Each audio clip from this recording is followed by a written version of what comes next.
Subscribe करें हमारे YouTube channel साधना gold को और पाएं वीडियो सबसे पहले।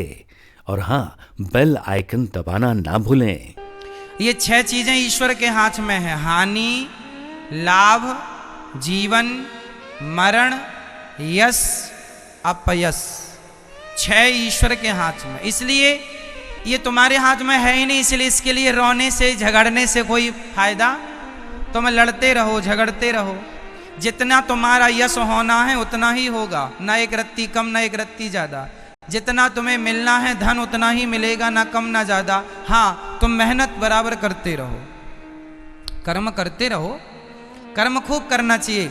कर्म करोगे तो ही भाग्य का मिलेगा, नहीं तो वो भी नहीं मिलना। इसलिए भाग्य के भरोसे बैठना नहीं है, कर्म करना है। पर वही कर्म करने पर भी वही मिलना है जो तुम्हें मिलना है, उससे ज्यादा नहीं। किसान कितना भी अच्छे से अच्छा बीज बो दे, गंगा का पानी डाल दे, अच्छे से अच्छी खाद डाल दे, लेकिन जितना उसे विधाता देना है उतना ही देंगे। 1 कुंटल कम नहीं होगा, और 1 कुंटल जितना देना है विधाता को उतना वो देंगे। क्यों? इसलिए इनमें आपको सुख दुख नहीं करना कि अब सुखी हैं दुखी हैं। जो होना है वो हो रहा है। इसलिए हमें बहिर्मुखी नहीं बनना। हमें क्या होना है? अंतर्मुखी होना है। संसार के बदलाव को महसूस ना कीजिए, अपने आनंद में रहा करो। क्योंकि प्रकृति तो परिवर्तनशील ही है भाई। प्रकृति बदल रही है कि नहीं? चलो, अभी सारे पेड़ पौधों में नए नए पत्ते आए हैं। अभी तो पतझड़ गया ना, अभी तो चल ही रहा है।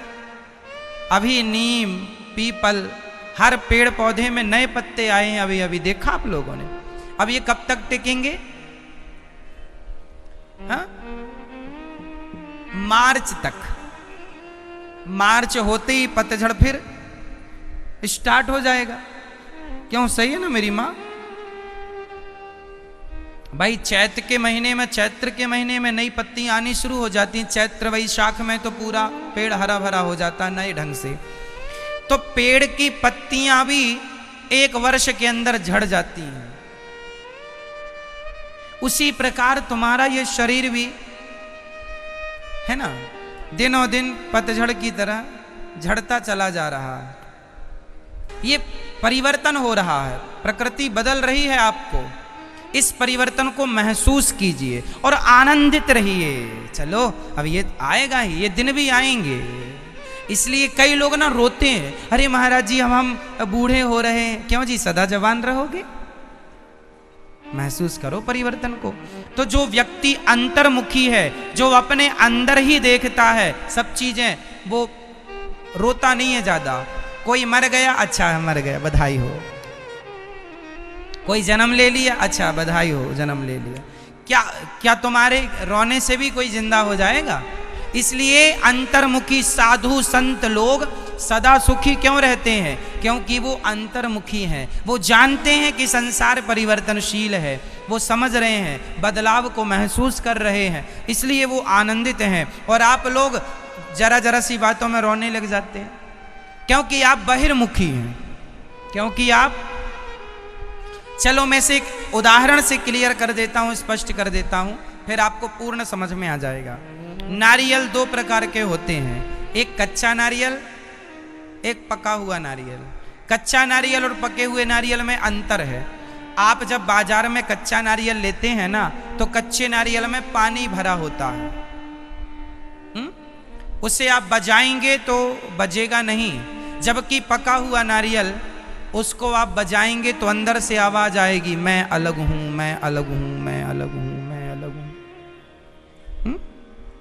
कच्चा नारियल जो होता है, खोपड़ी से जो नारियल की खोपड़ी होती है ना, कड़ी कठोर, वो उस खोपड़ी से कच्चा नारियल चिपका रहता है। आपने कच्चा नारियल कभी तोड़ा हो तो ये जरूर देखा होगा कि नारियल टूटते, खोपड़ी टूटते ही उसका गोला भी टूटता है, उसका गोला भी टूट जाता है। जबकि पका हुआ नारियल, पके हुए नारियल की खोपड़ी टूटने से खोपड़ी टूटती है, उसका गोला, नारियल में गोला होता ना, नारियल ये गोला रखा, गोला नारियल, खोपड़ी टूटने से खोपड़ी टूटती है पर उसका गोला नहीं टूटता।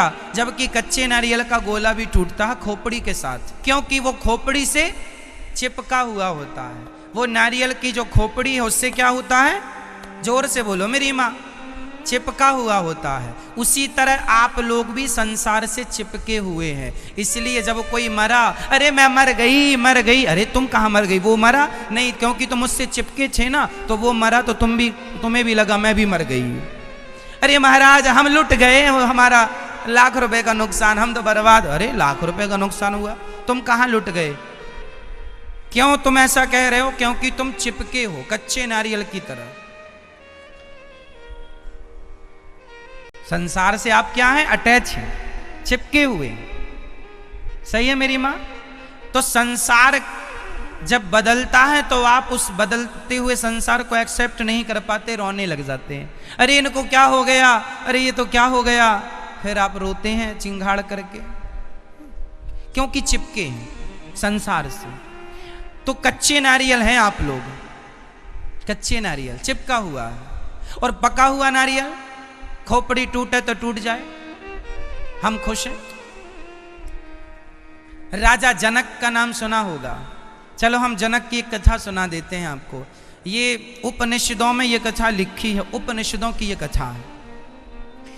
एक बार जनक जी सत्संग कर रहे थे, बहुत ध्यान से सुनना, बहुत छोटी सी कथा है, केवल समझाने के लिए कह रहे हैं। जनक जी सत्संग कर रहे थे। किन से सत्संग कर रहे थे? अष्टावक्र जी से। अष्टावक्र जी नाम के एक संत हैं, वो राजा जनक को सत्संग करा रहे थे। सत्संग चल ही रहा था, सत्संग में बड़े साधु संत और जनक जी बैठे हैं, सुन रहे हैं। तभी जनक के सेनापति ने जनक जी से कहा, महाराज धीरे से, सत्संग चल रहा है। कान में जाके कहा, महाराज नगर में आग लग गई है। तो जनक जी ने बड़े शांत चित्त से कहा, लग गई है, कोशिश करो बुझाने की। जा। सेनापति बुझाने की कोशिश की है, पर आग तो आग है। वो आग महलों की तरफ आ रही है। तुरंत सेनापति आए, महाराज पूरा आपका खजाना जल चुका, आपका करोड़ों का नुकसान हो चुका। तो जनक ने फिर गंभीरता से कहा, चलो जो हो गया होने दो, जो बचा है उसे बचाने की कोशिश करो। सत्संग कर रहे हैं और पूरा खजाना जल गया, लेकिन वो व्यक्ति सत्संग से उठे नहीं। चलो थोड़ी देर बाद फिर सेनापति ने कहा, महाराज आग हमारे महलों तक आ गई, यहां बाहर आग जल रही है। तो वहां संत लोग भी बैठे थे। एक संत ने कहा, अच्छा क्यों, वो हमारी कुटिया में जहां हम रुके हैं वहां भी आग आ गई क्या? सेनापति ने कहा, हाँ आ गई। अरे राम राम, हमारी आसन, हमारी लंगोटी, हमारे कपड़े थे, सब जल गए होंगे। साधु जी तुरंत भागे, क्या समेटने? अपनी लंगोटी। वो अपनी लंगोटी के लिए भाग रहे हैं, और यहाँ राजा के सामने इनका पूरा खजाना जल गया, फिर भी प्रसन्न है। अष्टावक्र जी ने कहा, राजन ये साधु की लंगोटी जल गई तो ये रोने लगे, परेशान हो गए, और आपके खजाने जल गए तो आप दुखी नहीं हैं? जनक जी ने कहा, प्रभु मेरे हाथ में क्या है, सब ईश्वर के हाथ में है। अन्न भी उन्हीं का है, आग भी उन्हीं की है। शायद आग बन के वो अन्न खाने आए हैं तो खा लेने दीजिए भगवान को। जो ईश्वर का है वो उन्हीं के चरणों में समर्पित है। क्या मेरे उठने से, क्या मेरे रोने से, क्या मेरे चिल्लाने से आग बुझ जाएगी? आग बुझाने को मेरी पूरी सेना लगी तो है। जब उनसे नहीं बुझी तो मैं खड़ा हो जाऊंगा तो मैं करूंगा क्या? जो होना है वो होगा। अब उसमें आप रोएं, मरें, चिल्लाएं, चीखें, वो रुकने वाला। इसलिए जो हो रहा है उसे आनंद के साथ, आप लोगों के घर में भगवान ना करे किसी के घर में आग लगे, पर आग लगे कोई नुकसान हो तो आप कोशिश करो उसे बचाने की। पर ना बचे तो ये समझो कि ये भी ईश्वर की कृपा है। इस प्रकार ईश्वर की कृपा, ये अंतर्मुखी लोग ऐसे होते हैं। ये कौन से लोग हैं? ये कौन से लोग हैं? अंतर्मुखी। और वो साधु जो लंगोटी के लिए दौड़ गए, वो कौन थे? बोलो मेरी माँ। बहिर्मुखी, बाहर की तरफ उनका ध्यान है, इसलिए बाहर के व्यवहार से वो सुखी या दुखी हो रहे हैं। इसलिए मेरी माँ, मन भगवान में लगाओगी या लगाओगे, सुख मिलेगा, है ना मैया। संसार में कुछ रखा नहीं है। जबरदस्ती आज का आदमी परेशान हो रहा है, रो रहा है, दुखी हो रहा है, क्योंकि बहिर्मुखी है, अंतर्मुखी बनता नहीं है। इसलिए अंतर्मुखी बनना चाहिए। ज्यादा हमें हाय हाय नहीं करना चाहिए।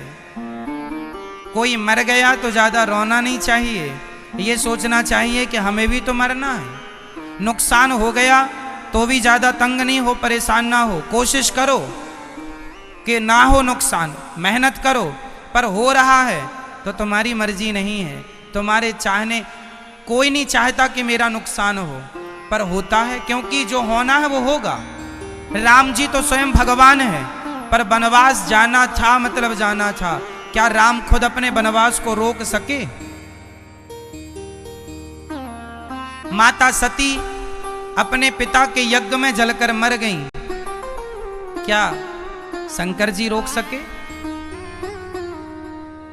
बोलो। भगवान श्री कृष्ण के भांजे अभिमन्यु महाभारत में मारे गए।